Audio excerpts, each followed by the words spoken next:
everyone, it is great to see you here once again on Dee's Delights. It's about 8:20 on a Wednesday morning. I'm looking forward to making some slow cooker balsamic roast beef and also creamy baked mashed potatoes, which has a pound of white cheddar cheese in it. Sounds delicious. For this recipe for the beef, you will need 1 to 3 pounds of boneless roast beef, round or chuck. I have a top round roast, 1.37 pounds, and a top round steak. You know what? I needed to get some stuff out of the freezer, so I just left it thaw. I'm going to throw it together. It's beef, right? I mean, what could be the difference? We'll go ahead and start by putting our roast in the crock pot. In my case, it's a steak and a roast. So it says place roast in slow cooker and season with black pepper. I'm just going to sprinkle a little on there. Mix remaining ingredients in a medium bowl and pour over roast. 2 cups of beef broth, 1/2 cup of balsamic glaze, which I'm working on right now. Probably would have just been easier if I would have been prepared and bought some balsamic glaze already. 1 tablespoon of honey. 1 tablespoon of ground mustard. 1 tablespoon of Worcestershire sauce. 2 tablespoons of garlic minced. I think I'm just going to use about a tablespoon of this. 1/4 teaspoon of chili powder. 1 packet of dry onion soup, and I'm going to be using Lipton. And 1/2 cup of diced onions. Okay, I'm waiting on my balsamic glaze to cool a little bit. What you want to do is cook it long enough that it kind of coats the back of a spoon, and it's staying on the back, and then I'm going to let it sit and cool a little bit. It'll thicken up, and then I'll mix it with everything else. So if you want to save time, go ahead and buy balsamic glaze, but if you don't, and you don't use it that often, just make it out of balsamic vinegar and a little sweetener. I'm going to mix that together. So we have all of our ingredients in here except for the 1/2 cup of diced onions. Put those in. So we are going to pour this over the roast. The roasts, I say plural, one's steak, one's roast.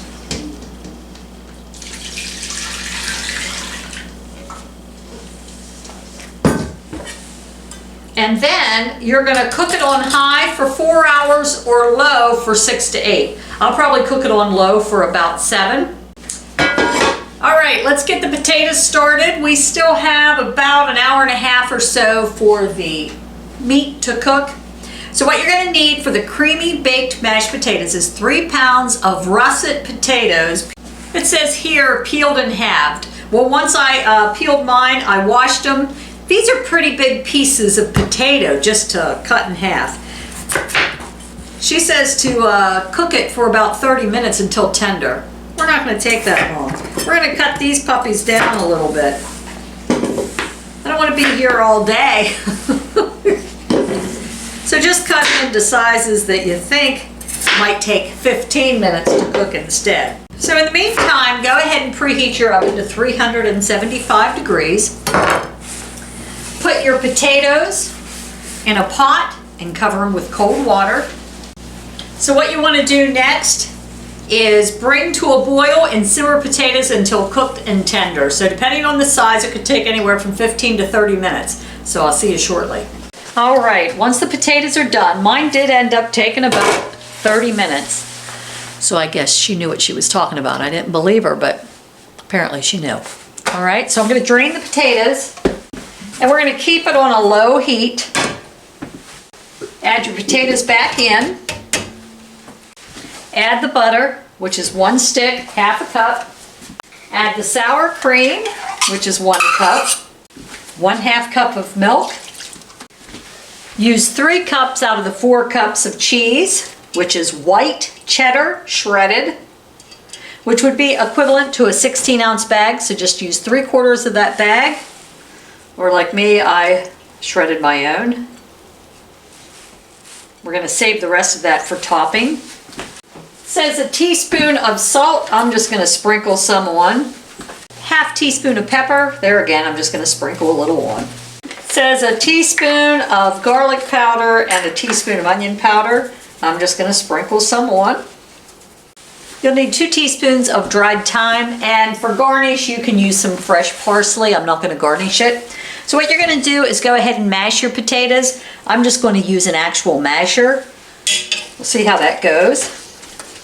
Over the heat, everything should start to melt. Next, we're going to put our potatoes into a 9x13 greased pan. Make sure you grease it, so I slopped it up with butter.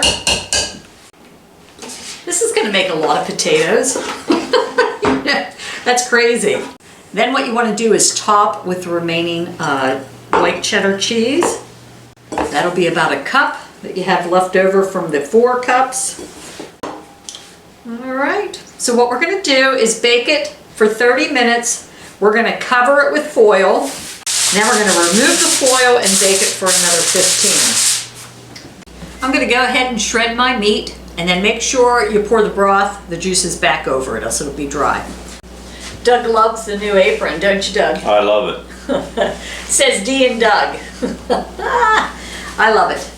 I do. Just so you know, it'll be my favorite apron of all the aprons I have. it. You need to get one with just me on it. Yeah, Doug. Okay, let's go ahead. D's Doug. D's Doug. Okay, so go ahead and shred your beef. The steak really comes out nice. Whoops, I just dropped a piece on the floor. Doug, do you want to eat that? I'll get that one. The 5-second rule, the 10-minute rule. The 10-minute rule. All right, once you're done doing that, getting all the fat out, shredding all the meat, then pour the broth back over top. And this is what we're going to pour over top of our potatoes. And this will keep the meat from drying out, because you know how beef can get. Doug, you know how beef can get, right? No, how can beef get? It can get pretty tough to, you know, chew. It's like something that you could chew and chew and chew and chew. Like these little steak pieces, actually. I think next time I'll just do steak. And I will cover up the beef with foil until we're ready to eat, to keep that warm. Mine took about 35 minutes. I put it in for an extra 5 minutes uncovered. So I baked mine for 30 minutes covered, 20 minutes uncovered. And whatever it is at this point is what it's going to be. Right, Doug? We're ready. Alrighty, time to serve. Let your potatoes sit for about 10 minutes because they are going to be hot.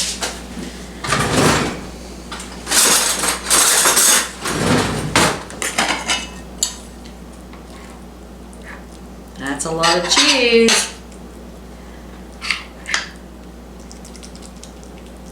You sure you want it on top or you want it on the side? Put it on top. Okay. Let's live on the edge. We're going to live on the edge. Get this thing here. Put some meat on top. Oh, I might have got you a little too much meat. Tastes sweet. Oh, you can taste the sweetness. Very good. Very good. It is. It's good. I think that brown sugar I added a nice touch. Yeah, the beef is really good. Now I'm going to try my cheesy potatoes. It's good. Oh, it's good. You know, I mashed it with a masher, Doug. I didn't whip it up. That way you have little potato chunks. That cheese really is nice. Very good. I would recommend both the creamy baked mashed potatoes and the, what in the world did I make? Yes, the balsamic roast beef. Definitely, definitely. Both are good. Pile it up over some mashed potatoes. And you got yourself a meal, and like Doug said, maybe some biscuits, huh? Biscuits would be good. Biscuits would have been good. I didn't think about it. So thanks for joining me here once again on Dee's Delights, and I hope you have a fabulous week, everyone. See you soon.